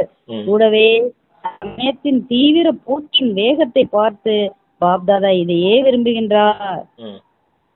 சொல்றீங்களா? படிக்கட்டுமா? படிங்க சிஸ்டர். சரி சொல்றேன். அந்த என்னன்னா அந்த சேவை செய்யறது நல்லா செஞ்சிருக்கீங்க. எப்படிப்பட்ட சேவை செஞ்சிருக்கீங்க? சாதனங்கள் மூலமா நல்லா சேவை செஞ்சிருக்கீங்க, பேச்சுக்கள் மூலமா நல்லா சேவை செஞ்சிருக்கீங்க. இப்ப உங்க மனதின் மூலமாவும் சேவை செய்யணும் அப்படிங்கறத சொல்றாரு. அதாவது கர்மனா சேவை நல்லா செஞ்சிருக்கீங்க, வாட்சா சேவை நல்லா செஞ்சிருக்கீங்க. இப்ப மனதின் மூலமா செய்யக்கூடிய சேவை அப்படின்னா நீங்க சக்தியை நிரப்பி சக்தியில மற்ற ஆத்மாக்களுக்கும் உலகத்துக்கும் கொடுக்கறது, இல்ல உள்ளுணர்வின் வைப்ரேஷன் சொல்றாரு இல்லையா, உங்களுடைய வைப்ரேஷன்ஸ், ஆன்மீக வைப்ரேஷன், உங்களுடைய சுயஸ்திதி, இந்த சுமான் பயிற்சி எல்லாம் இருக்கும்போது உங்களுடைய சுயஸ்திதி நல்லா இருக்கும். அந்த உங்களை பார்க்கும் போது உங்ககிட்ட இருந்து வெளிப்படக்கூடிய வைப்ரேஷன்ஸ் கூட வாயு மண்டலத்துக்கு தேவை. அப்ப இந்த வைராகிய உள்ளுணர்வின் வைப்ரேஷன்ஸ் பரப்புங்க அப்படிங்கறத சொல்றாரு. அப்ப அடுத்து வரும்போது சொல்லுவார். சரிங்க சொல்றாரு, வாசிங்க. பார்த்து பாப்தாதா இதே விரும்புகிறார். கொஞ்சம் ஆத்மாக்களுக்கு மட்டும் சேவை செய்யக்கூடாது, ஆனால் விஸ்வத்தின் அனைத்து ஆத்மாக்களுக்கும் முக்தியை வழங்கும் வள்ளலாக இருப்பது நிமித்த ஆத்மாக்களாக நீங்களே. ஏனெனில் நீங்கள் தந்தைக்கு துணை ஆவீர்கள். எனவே சமயத்தின் வேகத்தின் அனுசாரம் இப்பொழுது ஒரே நேரத்தில் 3 சேவைகளும் இணைந்தே செய்ய வேண்டும். ஒன்று பேச்சு, இரண்டாவது சுய சக்தி ஸ்திதி மற்றும் மூன்றாவது சிரேஷ்ட ஆன்மீக அதிர்வலைகள். எங்கு வேண்டுமானாலும் சேவை செய்யுங்கள், அங்கே அப்படிப்பட்ட ஆன்மீக அதிர்வலைகளை பரப்புங்கள். அந்த அதிர்வலைகளின் பிரபாவத்தில் சகஜமாக கவர்ந்து இழுக்கப்பட வேண்டும். பாருங்கள், இப்பொழுது கடைசி பிறவியில் கூட உங்கள் அனைவருடைய ஜட சித்திரங்கள் எவ்வாறு சேவை செய்து கொண்டிருக்கின்றன. வார்த்தைகள் பேசுகின்றார்களா என்ன? அதிர்வலைகள் அப்படி இருக்கின்றது. ஆனால் பக்தர்களின் பாவனைக்கான பலன் சகஜமாக கிடைத்து விடுகின்றது. அவ்வாறு அதிர்வலைகள் சக்திசாலியாக இருக்க வேண்டும். அதிர்வலைகளில் அனைத்து சக்திகளின் கிரணங்கள் பரவ வேண்டும். வாயு மண்டலம் மாற வேண்டும். எப்படி ஜடச்சிலைகள்ல இப்ப நம்ம கோயிலுக்கு போறோம் அப்படின்னா அங்க அமைதியின் வைப்ரேஷன்ஸ் எப்படி இருக்குது, தூய்மையின் வைப்ரேஷன்ஸ் எப்படி இருக்குது, அது கூட கற்சிலைகள் தான். ஆனா நீங்க உயிரோட்டமா இருக்கக்கூடிய மூர்த்திகளா இருக்கீங்க, சைத்தன்ய மூர்த்திகளா இருக்கீங்க. அப்போ உங்களுடைய நினைவு சொரூபத்துல எப்படி அந்த வைப்ரேஷன்ஸ் பரவணும், சக்திசாலியான வைப்ரேஷன்ஸ் கிரணங்கள் போல பரவணும் அப்படிங்கிறார். வாயு மண்டலமே மொத்தமா மாறிடணும் அப்படிங்கிறார். எது கவர்ச்சிக்கலனாலும் இந்த உங்களுடைய வைப்ரேஷன்ஸ் இருக்கு இல்லையா, அது மற்ற ஆத்மாக்களை கவர்ச்சி செய்யும் அப்படிங்கிறாரு. இந்த வைப்ரேஷன்ஸ் தான் எப்படி இருக்கும் அப்படின்னா அடுத்தவங்க மனசுல போய் ஆழமா பதிஞ்சு போயிடும் அப்படின்னு சொல்றாரு. அதாவது பிரிண்ட் அடிச்சது மாதிரி. ஆமா, அதாவது இப்படி இருக்கிறாங்க, அப்ப இவங்கள ஃபாலோ பண்ணுவோம், நாமளும் அவங்கள ஃபாலோ பண்ணால அப்படின்னு ஒரு இது கொண்டு வரணும். அதுதான் மண்டலத்தை மாத்துறதுங்கிறது. ஆமா, இவங்களை பார்த்து யாரோ பாபான்னு அவங்க இது பண்றாங்களே, நாமளும் அவங்கள போய் இது பண்ணணும் அப்படின்னு அவங்கள ஸ்திதியை மாத்துறதா வாயுமண்டலத்தை நம்ம மாத்துறதுங்கிறது. ஆமா, கவர்ச்சி செய்யறது. அப்படியே நம்மள ஈர்த்து நம்மளை பார்த்து எல்லாரும் நம்மள கவர்ச்சி செய்யறது. இப்ப அது எப்படின்னா அந்த சொல்லுவார் இல்லையா, விளக்குல ஜோதிய பார்த்து அந்த கவர்ச்சியாகி அந்த எல்லா பூச்சியும் வந்து விழுகும், விட்டிக்கிளி வந்து விழுகும் அப்படின்னு சொல்லுவார் இல்லையா. அது போல நம்மளுடைய ஆத்மஸ்வரூபத்தை பார்த்து சுத்தி இருக்க ஆத்மாக்கள்லாம் வந்து பலியாகணும் அப்படிங்கறது சொல்ற. என்பது அப்பேற்பட்டது. அது உள்ளத்தில் அச்சு பதித்தது போல் பதிந்துவிடும். உங்கள் அனைவருக்கும் அனுபவம் உள்ளது. ஒரு ஆத்மாவிற்காக ஒருவேளை ஏதாவது நல்லது அல்லது தீய அதிர்வலைகளை உங்கள் உள்ளத்தில் பதிந்து விட்டால் எவ்வளவு சமயம் அதன் தாக்கம் உள்ளது, நீண்ட காலம் உள்ளதல்லவா. அதை நீக்க விரும்பினாலும் நீங்குவதில்லை. என்ன பிரதர் சொல்றாரு? Vibration sister. இப்ப என்னை பத்தி நீங்க ஏதாவது தப்பா மனசுல பதிய வச்சிட்டீங்கன்னு வச்சுக்கோங்க, என்ன ஆகும், என்னைய பார்க்கும் போதெல்லாம் அந்த ஞாபகம் தான் வரும், இவன் இப்படிப்பட்டவன் இவன் எப்படிப்பட்டவன் அப்படிங்கிறது. அதுதான் அந்த வைப்ரேஷன் அச்சு பதிஞ்சது போல பதிஞ்சுங்கிறாரு. பிரிண்ட் அடிச்சது மாதிரி பதிஞ்சு போயிடும். அதை நீங்க விளக்கணும்னு நினைச்சா கூட விளக்க முடியாது அப்படிங்கிறாரு. நீக்கினாலும் நீங்குவதில்லை. யாரை பற்றியாவது தீய அதிர்வலைகள் பதிந்து விட்டால் சகஜமாக நீங்குகிறதா என்ன? உங்களுடைய சர்வ சக்திகளுடைய கிரணங்களின் அதிர்வலைகள் அச்சு பதிப்பது போன்று வேலை செய்யும். வார்த்தைகளை மறந்து போகலாம், ஆனால் அதிர்வலைகளின் பதிவானது சகஜமாக விலகாது. அனுபவம் உள்ளது அல்லவா, இருக்கிறது தானே, அனுபவம் இருக்கிறது தானே அப்படின்னு கேக்குறாரு. நம்ம குஜராத் வந்துட்டாரு. இது சொல்லிடுங்க பிரதர். அதிர்வலைகள் வந்து அவ்வளவு. அந்த பிரிண்ட் அடிச்சது போல பதிஞ்சு போயிடும். அதை நம்ம விளக்கணும்னு நினைச்சாலும் விளக்க முடியாது. அப்ப என்னன்னு கொண்டுட்டு வந்து விளக்குறது? இதுக்கு என்ன பாயிண்ட்? நமக்கு எல்லாருக்கும் அனுபவம் இருக்கு. எல்லாருக்கும் பிடிக்காதவங்கன்னு ஒருத்தவங்க இருந்தே இருப்பாங்க. மனசுக்குள்ள ஏதோ தப்பா பிடிச்சு வச்சிருப்போம். என்ன செய்யறது? எப்படி விளக்குறது? கொண்டு வந்துட்டோம்னா சரியா போச்சு. அப்படிலாம் ஒண்ணு நினைக்க வேணாம். அதனாலதான் அந்த மனசுல இருக்க அச்ச விளக்கணும். ஒரே விதி என்னன்னா, அந்த ஆத்மாக்களின் பார்ட்டே டிராமா பண்ணி அப்படித்தான் இருக்குது. அவங்களுக்கு வேற பார்ட்டே நடிக்க தெரியாது. அவங்க பார்ட்டே அப்படித்தான் கொடுக்கப்பட்டிருக்குது. கல்பமா இந்த ஆத்மாக்கள் இந்த பார்ட் தான் பண்ணிட்டு இருக்காங்க. சரியா? அதுலயும் நன்மை இருக்கும்னு புரிஞ்சுக்கிறது மட்டும்தான் அந்த அச்சை விளக்குறது. இல்லாட்டினா பதிஞ்சதாவே இருக்கும். எப்பெல்லாம் அந்த ஆத்மாவை பார்க்கணும் அப்பெல்லாம் ட்ரிகர் ஆகிட்டே இருக்கும். கோவப்பட்டு சண்டையை போட்டு என்னைக்காவது பிரச்சனை பண்ணிட்டீங்கன்னு வச்சுக்கோங்க, வேற என்னைக்காவது ஒரு நாள் அது பதிஞ்சு போயிடுச்சுன்னா, அந்த வைப்ரேஷன்ஸோ அந்த நிகழ்வுல பதிஞ்சு போயிடுச்சுன்னா என்னைக்குமே மறையாம இருக்கும். அதுக்கு ஒரே வழி இந்த டிராமா பாயிண்ட் தான். இதுலயும் டிராமா பாயிண்ட் தான். கல்பமா அந்த ஆத்மாக்கள் இதே பார்த்தா பண்ணிருக்காங்க. ஞாபகம் இருக்குதா? போன கல்பத்துல நீங்க சண்டை போட்டீங்க, ஞாபகம் இருக்குதா? அடுத்த கல்பமும் டிராமால வரும். அப்ப டிராமா ரிப்பீட் ஆகும் இல்லையா? அப்பவும் நீங்க சண்டை தான் போடுவீங்க. ஒவ்வொரு கல்பத்திலயும் அந்த ஆத்மா உங்க கூட சண்டை போட்டுட்டு தான் இருக்குது. அதுக்காக நீங்க வருத்தப்படணும்னு அவசியம் கிடையாது. அப்பா சொன்ன அந்த டிராமா பாயிண்ட் தான். அந்த கல்ப வெற்றியாளர்னு சொன்னார் இல்லையா? அதே பாயிண்ட் தான் இங்க கொண்டுட்டு வந்து இந்த ஆத்மா கல்பமும் என் கூட சண்டை போட்டு தான் இருக்குது. அதை நான் புரிஞ்சிருக்கேன். அது புரியாட்டினாலும் பரவாயில்ல, எனக்கு புரிஞ்சிருக்குது. அப்ப நான் இதோட சமாதானமா போயிடணும் அப்படிங்கறத மட்டும் ஞாபகம் வச்சுக்கோங்க. சமாதான சுரூபமா இருங்க. கொஞ்ச நாள் நீங்க சமாதானமா இருந்தீங்கன்னு வச்சுக்கோங்க, இவங்க அன்னைக்கு நம்ம சண்டை போட்டாங்க, இன்னைக்கு நம்ம நல்ல விதமா நடந்துக்கிறாங்க அப்படின்னு நினைச்சு அவங்களும் மாறிடுவாங்க. அதுக்காக தான் இந்த பாயிண்ட் கொண்டுட்டு வருது. கோபத்துக்கு ஒரே பாயிண்ட் அந்த கல்பமா இருக்க அந்த விஷயம் தான். அந்த பாயிண்ட கொண்டுட்டு வாங்க, வெற்றியாளரா மாறிடுவீங்க. ஈஸியா கோபத்துல இருந்து விடுபட்டுருவீங்க. அடுத்து குஜராத்தை சேர்ந்தவங்களை அப்பா சந்திச்சிருக்காரு. குஜராத்தை சேர்ந்தவர்கள், பாம்பேயை சேர்ந்தவர்கள் யாரெல்லாம் ஊக்கம் உற்சாகத்தை காண்பித்தார்களோ அவர்களுக்கும் பாப்தாதா கோடி கோடி மடங்கு வாழ்த்துக்கள் கொடுக்கிறார்கள். ஏன்? விசேஷத்தன்மை என்ன இருந்தது? எதற்காக வாழ்த்துக்கள் கொடுக்கின்றார்கள்? பெரிய பெரிய நிகழ்ச்சிகளை செய்து கொண்டே இருக்கின்றீர்கள். ஆனால் குறிப்பாக வாழ்த்துக்கள் ஏன் கொடுத்து கொண்டிருக்கின்றார்கள்? ஏனென்றால் ஒற்றுமை மற்றும் திடத்தன்மை என்ற 2 விதமான விசேஷத்தன்மைகள் இருந்தன. எங்கே ஒற்றுமை மற்றும் திடத்தன்மை இருக்கிறதோ அங்கே ஒரு வருடத்திற்கு பதிலாக ஒரு மாதம் என்பது ஒரு வருடத்திற்கு சமம். குஜராத் பாம்பேல இருக்கவங்க நல்ல சேவை செய்திருக்காங்க. அதுக்கு பாபா வாழ்த்துக்கள் கொடுக்கறாரு. விசேஷத்தன்மை என்ன அப்படின்னா திடத்தன்மை, உறுதித்தன்மை அப்படிங்கறதான் விசேஷத்தன்மை. அங்க அதாவது திடத்தன்மை உறுதித்தன்மை ஒண்ணுதான். ஒற்றுமை மற்றும் உறுதித்தன்மைன்னு சொல்றாரு. ஒற்றுமைனா ஒற்றுமையா இருந்திருக்காங்க. திடத்தன்மை அதாவது அந்த திட சங்கல்பம் வச்சு நல்ல சேவை செய்திருக்காங்க. அது இருந்ததுனாலதான் அவங்க நல்ல விதமா சேவை செய்து முடிச்சிருக்காங்க. அந்த அந்த விசேஷத்தன்மை எப்படிப்பட்டதுன்னு சொல்றாரு அப்படின்னா, ஒரு வருஷத்துல செய்ய வேண்டியது ஒரு மாசத்துக்கு சமமா இருக்குது அப்படின்னு சொல்றாரு. அப்படிதானே சிஸ்டர்? ஒரு வருடத்துக்கு பதிலாக ஒரு மாதம் என்பது ஒரு வருடத்திற்கு சமமாகும். ஆமா, அந்த விசேஷத்தன்மை உங்களுக்கு வேணும். அது இருந்தாதான் அப்படி ஆகும் அப்படிங்கிறாரு. 12 மாசம் செய்த காரியத்தை ஒரு மாசத்துல செய்து 12 மாசத்துல நீங்க செய்ய வேண்டிய காரியத்தை ஒரே மாசத்துல செய்து முடிக்கணுமா? அப்ப இந்த விசேஷத்தன்மையை கொண்டுட்டு வாங்கன்றாரு. ஒற்றுமை மற்றும் உறுதித்தன்மை. இந்த விசேஷத்தன்மையை கொண்டுட்டு வந்தீங்கன்னா ஒரு வருஷத்துல செய்ய வேண்டிய காரியத்தை ஒரே மாசத்துல முடிக்கக்கூடிய அளவுக்கு சக்தி உங்களுக்கு கிடைக்கும் அப்படிங்கிறாரு. ஒற்றுமை மற்றும் உறுதித்தன்மை. ஓகே பிரதர், ஓகேங்களா? நல்லது. இப்பொழுது ஒரு நொடியில் ஞான சூரியன் என்ற ஸ்திதியில் நிலைத்திருந்து நாலாபுறங்களிலும் உள்ள பயமற்ற குழப்பமடைந்துள்ள பயமுள்ள குழப்பமடைந்துள்ள ஆத்மாக்களுக்கு சர்வ சக்திகளின் கிரணங்களை பரப்புங்கள். மிகுந்த பயம் உள்ளது, சக்தி கொடுங்கள், அதிர்வலைகளை பரப்புங்கள். நல்லது. பாப்தாதா ட்ரில் செய்தார் அதிர்வலைகளை பரப்புறதுக்கு. நல்ல சக்திசாலி அலைகளை பரப்புறதுக்கு ட்ரில் கொடுத்திருக்காரு.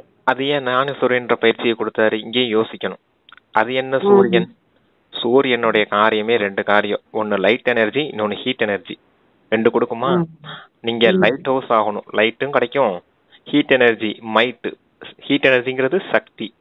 லைட் அண்ட் மைட், ஒளி மற்றும் சக்தி இருக்கக்கூடிய ஒரே பொருள் இங்க எதுன்னு பார்த்தா சூரியன் தான். அதனாலதான் நீங்க ஞான சூரியன் ஆகுங்க. உங்களுடைய சக்தியின் கிரணங்களையும் உங்களுடைய ஞான சொரூபமான அந்த ஆன்மீக வைப்ரேஷன்ஸையும் பரப்புங்க அப்படிங்கிறார். அது அப்பதான் என்ன ஆகும், எல்லாம் உலகத்துல இருக்கவங்க எல்லாரும் பயந்துகிட்டு இருக்காங்க, பயத்துல இருக்காங்க, நிறைய பயங்கள்ல இருக்காங்க. அப்ப நீங்க இந்த சக்தியும் ஒளியும் கொடுக்கும்போது பயமற்றவர்களும் ஆயிடுவாங்க இல்லையா? என்ன ஒளி கொடுப்போம் நம்ம எல்லாருக்கும்? ஆத்மாங்கிற ஒளிய கொடுப்போம். ஆத்மா நான் அழியாதவன், இந்த தேகம் அழியக்கூடியதுன்னு புரிதல் வந்துருச்சுன்னா அவங்களுக்கு பயம் போயிடும் இல்லையா? அதனால அப்ப சொல்றாரு, பயம் நிறைய இருக்குது, இங்க அந்த ஞான ஒளிய கொடுங்க, சக்தியும் கொடுங்க. சர்வ சக்திவான் பாபா அவங்க கூட இருக்காரு, இந்த டிராமால நீங்க இவ்வளவு உயர்ந்த பாட்டு பண்ணி வரப்போறீங்க அப்படிங்கறதெல்லாம் சொன்னீங்கன்னா அவங்க இன்னும் கொஞ்சம் சக்திசாலி ஆயிடுவாங்க. அது எப்படி இருக்கணும், இது வெளிப்புறமா நம்ம செய்யக்கூடிய சேவை, இது மனதால செய்யக்கூடிய சேவை கூட மற்றவர்களுக்கு டச் ஆகும் இல்லையா? அப்ப ஏதோ ஒரு விதத்துல மட்டும் கேட்க வருவாங்க, அப்ப நம்ம இந்த விஷயத்த சொல்லிடவும் செய்யலாம். ரெண்டுமே இருக்குது, உள்ளப்புறமான சேவைக்கும் இருக்குது, வெளிப்புறமான சேவைக்கும் இந்த ஞான சூரியன்ற பயிற்சி இருக்குது. அதான் ஆன்மீக வைப்ரேஷன்ஸை பரப்புங்க அப்படிங்கிறார்.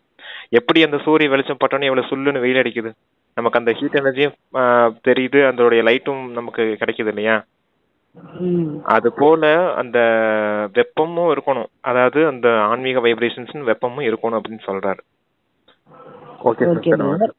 நாகபுரங்களிலும் உள்ள குழந்தைகளின் விதவிதமான அன்பு நினைவுகள் மற்றும் சமாச்சாரத்தை பற்றிய கடிதங்கள் மற்றும் இமெயில் தந்தையிடம் வந்து சேர்ந்து விட்டன. என்னுடைய நினைவையும் கொடுங்கள், என்னுடைய நினைவையும் கொடுங்கள் என்று ஒவ்வொருவரும் கூறுகின்றார்கள். ஒவ்வொரு அன்பான, அதாவது பாபா மீட்டு போறவங்கள்ட்ட என்னுடைய நினைவை கொடுங்கள், என்னுடைய அன்பையும் என்னுடைய நினைவை கொடுங்கள்னு பக்கத்துல இருக்க இந்த சகோதரிகள் சொல்றாங்க பாரு கூட இருக்காரு. கொடுங்க, என்னுடைய நினைவையும் கொடுங்கள் என்று ஒவ்வொருவரும் கூறுகின்றார்கள். ஒவ்வொரு அன்பான குழந்தையின் நினைவும் பாப்தாதாவிடம் வந்து சேர்ந்து விட்டது என்று பாப்தாதா கூறுகின்றார்கள். தூரத்தில் அமர்ந்தாலும் பாப்தாதாவின் இதே சிம்மாசனதாரியாக இருக்கின்றீர்கள். எனவே நினைவு கொடுங்கள், நினைவு கொடுங்கள் என்று யாரெல்லாம் கூறினார்களோ அவை அனைத்தும் பாபாவிடம் வந்தடைந்து விட்டன. இதுதான் குழந்தைகளுடைய அன்பு. மேலும் தந்தையின் அன்பு குழந்தைகளை பறக்க வைக்கின்றது. நல்லது. குழந்தைகளின் அன்பு நினைவு செய்ய தூண்டுது, தந்தையின் அன்பு உங்களை பறக்க வைக்குது அப்படிங்கிறார். நான் தூரத்துல இருந்தாலும் நீங்க எல்லாம் இதே சிம்மாசனத்துலதான் அமர்ந்திருக்கீங்க அப்படின்னு சொல்றார். விதைக்கு தெரியாதா முழு மரத்தினுடைய கதை எப்படி இருக்குதுன்னு? எல்லாம் விதைக்கு பக்கத்துலதான் அமர்ந்திருக்கீங்க, வேற எங்க இருக்குது? விதைக்கு பக்கத்துலதான் இருக்கு. தனிப்பட்ட ரீதியில நினைவு செய்யணும்ல இல்ல, எல்லாம் சேர்ந்துருச்சு. இதுதான் குழந்தைகளுடைய அன்பு, இதுதான் தந்தையினுடைய அன்பு அப்படின்னு சொல்றார்.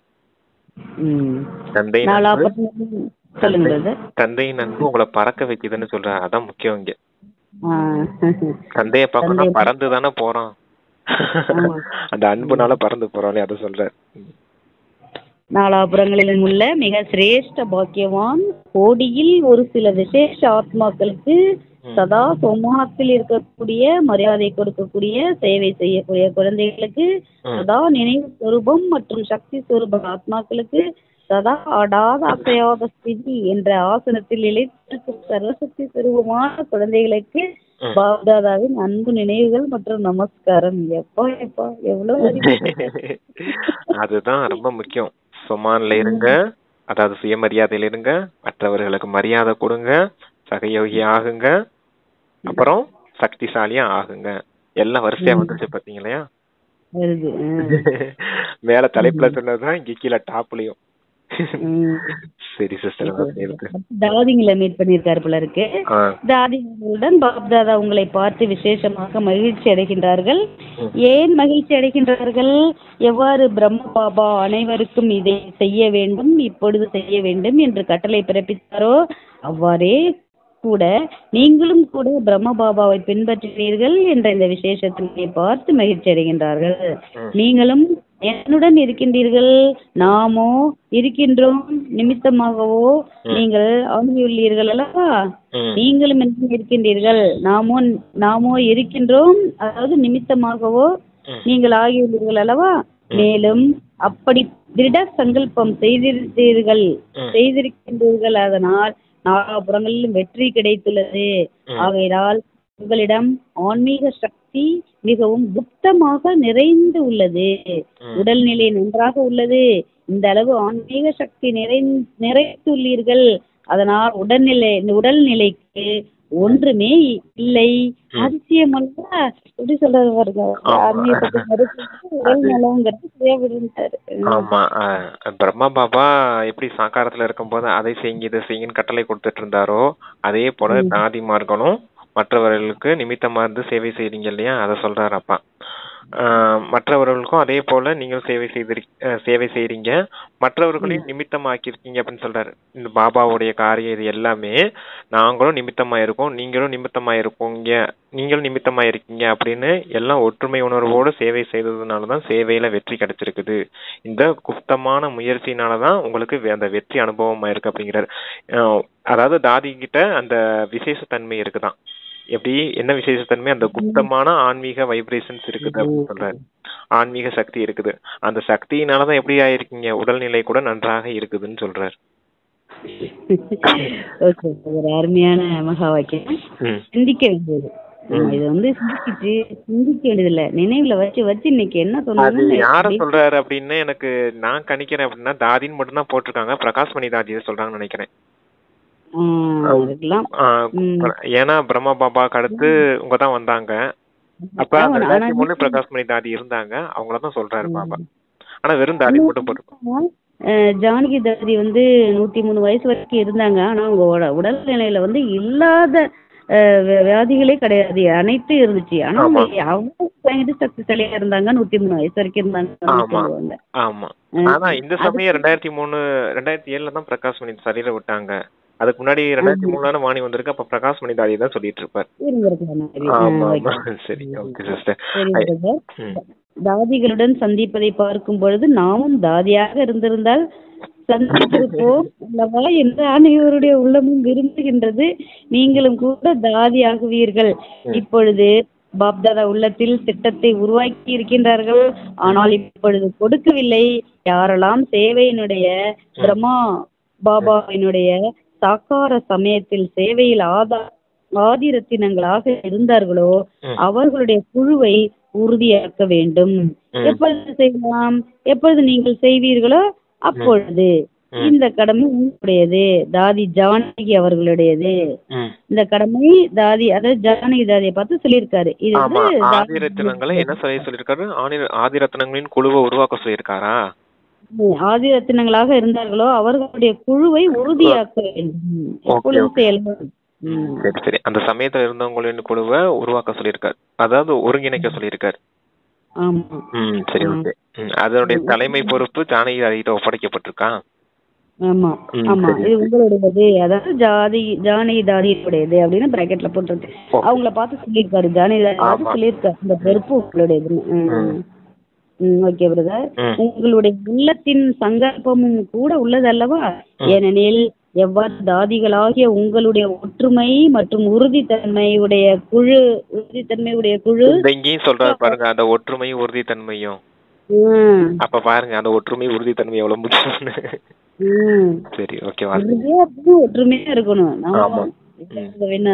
ஓகே, ஒற்றுமை மற்றும் உறுதித்தன்மை உடைய குழு பக்காவாக உள்ளதோ அவ்வாறு ஆதி சேவையினுடைய ரத்தினங்களின் குழு பக்காவாக ஆக வேண்டும். இது மிக மிக அவசியமானதாகும். ஏனெனில் சேவையோ அதிகரிக்க போகிறது. ஆகையினால் குழுவின் சக்தியினால் என்ன விரும்புகின்றீர்களோ அதை செய்ய முடியும். பஞ்ச பாண்டவர்கள் குழுவினுடைய அடையாளத்தின் நினைவு சின்னம் ஆவார்கள். 5 உள்ளனர், ஆனால் குழுவின் அடையாளம் ஆகும். நல்லது. இப்பொழுதே சாக்கார பிரம்மா இருக்கும் பொழுதே சேவைக்கு சென்டரில் இருந்தீர்களோ, சேவை செய்தீர்களோ அவர்கள் எழுந்திருங்கள் அப்படின்னு கூப்பிடுறாரு. நீங்க இது வரைக்கும் சொல்றேன்னா பாண்டவர்கள் 5 பாண்டவர்கள் இருக்காங்க அப்படின்னா அவங்க எப்பவுமே ஒற்றுமையா தான் இருந்தாங்க, கடைசி வரைக்கும் ஒற்றுமையா தான் இருந்தாங்க. ஒருத்தவங்க விட்டு கொடுக்கவே இல்லை. சண்டை சச்சரவெல்லாம் இருந்துச்சு, ஒருத்தவங்களுக்குள்ள இருந்தாலும். ஆனா தர்மர் செஞ்ச அந்த சூதாட்டத்துல செஞ்சப்ப 4 பேர் பிரிஞ்சு போறது மாதிரி எல்லாம் இருந்துச்சு. இருந்தாலும் யாருமே பிரியல, ஒற்றுமையா தான் இருந்தாங்க. அதே போல ஒற்றுமையா இருந்தீங்க அப்படின்னா, உறுதித்தன்மையோடு இருந்தீங்கன்னா வெற்றி நிச்சயம் அப்படிங்கிற. கடைசியில யாருக்கு வெற்றி கிடைச்சது? பாண்டவர்களுக்கு தானே கிடைச்சது மகாபாரத யுத்தத்துல. அதனாலதான் அது குழுவினுடைய அடையாளம். 5 பேர் தான் இருக்காங்கன்னு நினைக்காதீங்க, அது ஒரு குழுவினுடைய அடையாளமா இருக்குது அப்படின்னு சொல்றாருப்பா. சரிங்க சிஸ்டர், அதுதான் இங்க ஒற்றுமை உறுதித்தன்மைக்கு அடையாளம். என்ன பிரதர், ஒரு சேவைக்கு சக்திசாலியா 2 பேர் போறோம். ஆமா ஆமா, போறோம். சகயோகத்துக்கு ஒருத்தர் வேணும். ஆமா புரியுதுங்களா? ஆமா, அதனாலதான் 5 பேருன்னு நினைக்காதீங்க. அவங்க அவங்க வந்து வெற்றியோட ஒரு குழுவா இருந்தாங்கன்னு சொல்றாரு. ஆமா. குழு இருந்தாதான் வெற்றி கிடைக்கும் அப்படிங்கறத சொல்றாரு. குழுவுல ஒற்றுமை இருந்தாதான் வெற்றி இருக்கும் அப்படின்னு சொல்றாரு. ஒற்றுமை உறுதித்தன்மை.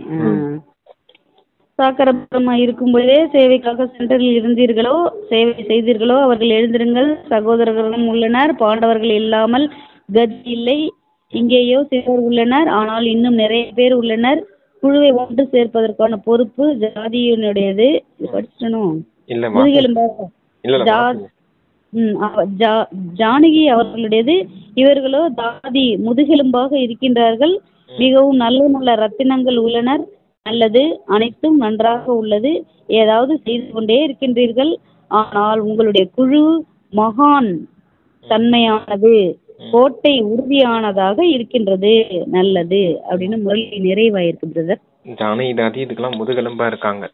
பாண்டவர்கள் இல்லாம கதி கூட கிடையாது. அப்ப கோட்டையை உறுதியாக்குங்க அப்படிங்கிறாரு. கோட்டையை உறுதியாக்குங்கன்னா அந்த குழுவை உறுதியாக்குங்க, அந்த ஆதி சேவை ஆதி ரத்னங்கள் எல்லாம் அந்த கோட்டையை உருவாக்குங்க அப்படின்னு சொல்றாரு. அதாவது அந்த குழுக்களை கரெக்டா அமைங்க அப்படிங்கிறாரு. அவங்க எப்படி அந்த பாண்டவர்கள் பக்காவா இருந்தாங்களோ அதே போல நீங்களும் பக்காவா ஆக்கணும் அப்படின்னு சொல்றாரு. அப்ப எதுக்காகனா அந்த மனசா சேவை வாட்சா சேவை நிறைய இருக்குது இல்லையா, சேவை அதிகரிக்க போகுது. அப்ப நீங்க ஒற்றுமை உறுதித்தன்மையோடு இருந்தாதானே சேவையின் வளர்ச்சி அதிகமா இருக்கும் அப்படிங்கறதுக்காக சொல்றாரு சிஸ்டர். அதான் முதல்ல சொன்னார் இல்லையா, ஒரு வருடத்துல செய்யக்கூடிய சேவையை இந்த ஒற்றுமை உறுதித்தன்மை இருந்துச்சுன்னா நீங்க ஒரே மதத்துல செய்து காட்ட முடியும் அப்படின்னு. அதான் இங்கேயும் சொல்றாரு. அது எவ்வளவு பெரிய கிஃப்ட். அது ஆச்சரியமா இருக்கு சொல்றது. அதனாலதான் பரிவாரத்தின் மீது உங்களுக்கு நம்பிக்கை இருக்கும்னு அப்பா சொல்றாரு இல்லையா. ஆமா ஆமா, செய்யறது ஒரு மாசத்துல செய்ய முடியுன்றாரே. ஆமா. ஓகே பாபா, நன்றி பாபா, லவ் யூ பாபா. வரதானம் கொடுக்குறாங்க அப்பா. சோமானம் என்ற ஆசனத்தில் நிலைத்து இருந்து ஒவ்வொரு சூழ்நிலையையும் கடந்து செல்லக்கூடிய சதா வெற்றியாளராக நான் வெற்றினம் மாஸ்டர் சர்வசக்திவான் என்று சதா தன்னுடைய இந்த சுவமானம் என்ற ஆசனத்தில் நிலைத்திருங்கள். எவ்வாறு சீட்டு இருக்குமோ அவ்வாறு லட்சணம் வரும். எந்த ஒரு சூழ்நிலை முன்னால் வந்தாலும் நொடியில் தன்னுடைய இந்த ஆசனத்தில் நிலைத்து விடுங்கள். ஆசனத்தில் இருப்பவர்களுடைய கட்டளை தான் ஏற்றுக்கொள்ளப்படுகிறது. ஆசனத்தில் இருந்தீர்கள் என்றால் வெற்றியாளராகி விடுவீர்கள். சங்கம யுகமே சதா வெற்றியாளராக ஆகுவதற்கான யுகமாகும். இந்த யுகத்திற்கு வரதானம் உள்ளது. எனவே வரதானி ஆகி வெற்றியாளர் ஆகுங்கள். சங்கம யுகமே வெற்றிக்கான யுகம் அப்படின்னு வரதானம் வரதான யுகம் சொல்றாரு அப்பா. ஆமா, சுமான்கிறது தான் மிகப்பெரிய ஆசனம். அந்த ஆசனத்துல அமர்ந்து எல்லா சூழ்நிலையும் கடந்து போங்க அப்படின்னு சொல்றாரு. சுயமரியாதைங்கிறது ஒரு சிம்மாசனம் போல. அதுதான் சொல்றாரு, நீங்க வெற்றி ரத்தினம் அப்படிங்கிற அந்த சுயமரியாதையின் சிம்மாசனம், இல்ல மாஸ்டர் சர்வ சக்திவான் அப்படிங்கிற அந்த சுயமரியாதைங்கிற சிம்மாசனத்துல அமர்ந்துருங்க அப்படின்னு. இந்த சுயமரியாதைங்கிற சிம்மாசனத்துல அமர்ந்திருந்தீங்கன்னா தான் அதற்கேற்ற லட்சணங்கள் வரும் அப்படிங்கிறாரு. அதற்கேற்ற லட்சணங்கள் வரும்போதுதான் வெற்றியாளரா ஆவீங்க அப்படிங்கிறாரு. ஏன்னா அந்த ஆசனத்துல அமர்ந்து இருக்கவர்களுடைய கட்டளை தான் ஏற்றுக்கொள்ளப்படும். ஒரு ராஜா சிம்மாசனத்துல உட்காந்து கட்டளை இட்டாருன்னா அந்த கட்டளை நிறைவேற்றப்படும் இல்லையா. அது போல நீங்க இந்த சுயமரியாதைகள்ன்ற ஆசனத்துல அமர்ந்து கட்டளை கொடுங்க, அப்ப அது வெற்றி ஆகும் அப்படிங்கிறார். இந்த சங்கம யுகத்துல சங்கம யுகமே வெற்றிக்கான யுகமாகும், வெற்றியாளரா ஆவதற்கான யுகமாகும். இந்த சங்கம யுகத்துக்கு அப்படிப்பட்ட ஒரு வரதானம் கிடைச்சிருக்குது. அப்ப வரதானி ஆகுங்க, வெற்றியாளரா ஆகுங்க அப்படின்னு சொல்லியிருக்காரு. அது எப்படி வச்சுக்கலாம் அப்படின்னா, வெற்றி ரத்தினம் ஆகுங்க அப்படின்னா, வெற்றி என்னுடைய பிறப்புரிமை, வெற்றி என்னுடைய கழுத்து மாலை, நான் கல்ப வெற்றியாளன், நான் மாஸ்டர் சர்வ சக்திவான் ஆத்மா அப்படிங்கிற அந்த 4 பாயிண்ட வச்சு அந்த சுயமரியாதையில சீட்ல அமர்ந்தீங்கன்னு வச்சுக்கோங்க, எல்லாமே வெற்றி தான் உங்களுக்கு. எந்த ஒரு பிரச்சனை வந்தாலும் அது ஈஸியா கடந்து போயிட்டே இருக்கீங்க. போன கல்பத்தில் நான் கடந்து போயிட்டேன், இந்த கல்பத்தில் நான் கடந்து போகத்தான் போறேன், ஒவ்வொரு கல்பத்தையும் நான் தான் கடந்து போறேன் அப்படிங்கிற ஞாபகம் வந்துருச்சுன்னா நீங்க ஈஸியா எந்த பிரச்சனையும் அசால்ட்டா கடந்து போயிடுவீங்க. மனசுல எந்த ஒரு பயமோ தயக்கமோ பதட்டமோ தடுமாற்றமோ எதுவுமே இருக்காது. அப்படிப்பட்ட ஒரு ஆசனம் தான் அந்த கல்ப வெற்றியாளனுங்கிற ஆசனம். அதான் சுயமரியாதையின் சிம்மாசனம். கல்ப வெற்றியாளன் நான் என்ற அதுதான் சங்கம யுகத்துல விசேஷம். வேற எந்த யுகத்திலும் தெரியுமா நமக்கு கல்ப வெற்றியாளருங்கிறது? தெரியாது இல்லையா? அதனாலதான் சங்கம யுகத்துக்கே அப்படிப்பட்ட ஒரு வரதானம் கிடைச்சிருக்குது. வரதானி ஆகுங்க, வெற்றியாளர் ஆகுங்கன்னு இருக்காரு.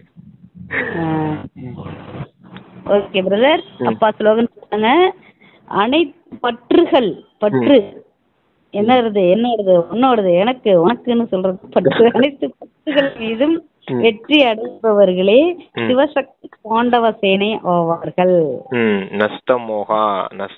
மோகம் நஷ்டமாயிடணும் மொத்தமா. எனதுன்னு எதுவுமே கிடையாது, பாபா எல்லாமே உனது அப்படின்னு ஒப்படைக்கிறதுக்கு பேர் தான், அதாவது சரண்டர்ன்னு சொல்லுவாங்க இல்லையா? அதாவது என்ன சொன்னா அர்ப்பணமாகிறது அப்படின்னு அதுதான் சொல்றாரு அப்பா. அததான் நஷ்டமோக ஸ்மிருதி ஸ்வரூபம் அப்படின்னு ஆரம்பத்துல சொன்னோம் இல்லையா? அதான் இங்கேயும் சொல்றாரு.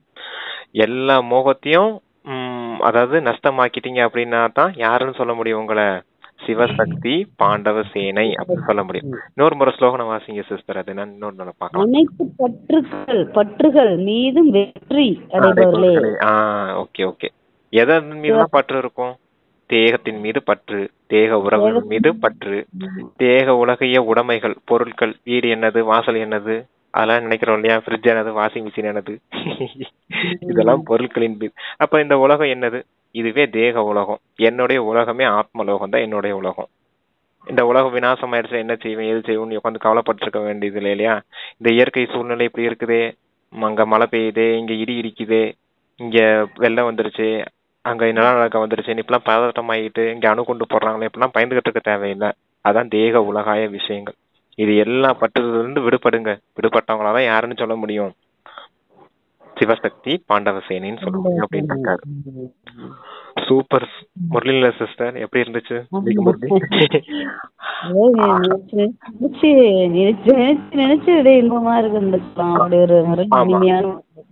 ஆரம்பத்துல இருந்து என்ன இறுதி வரைக்கும் அப்படிதான் இருந்துச்சு ஸ்திதியும். ஒரே குஷி தான் இன்னைக்கு முரளி ஃபுல்லா. அதான் நமக்கு இன்னைக்கு ஒரே கொண்டாட்டம்னு சொன்னேன் ஆரம்பத்துல. இனிமையான முரளி கொண்ட பாபாவுக்கு கொடான நன்றி நன்றி நன்றி பாபா. தேங்க்யூ சரவணா பிரதருக்கு நன்றி. Thanks brother. ஓம் சாந்தி. தேங்க்யூ பாபா.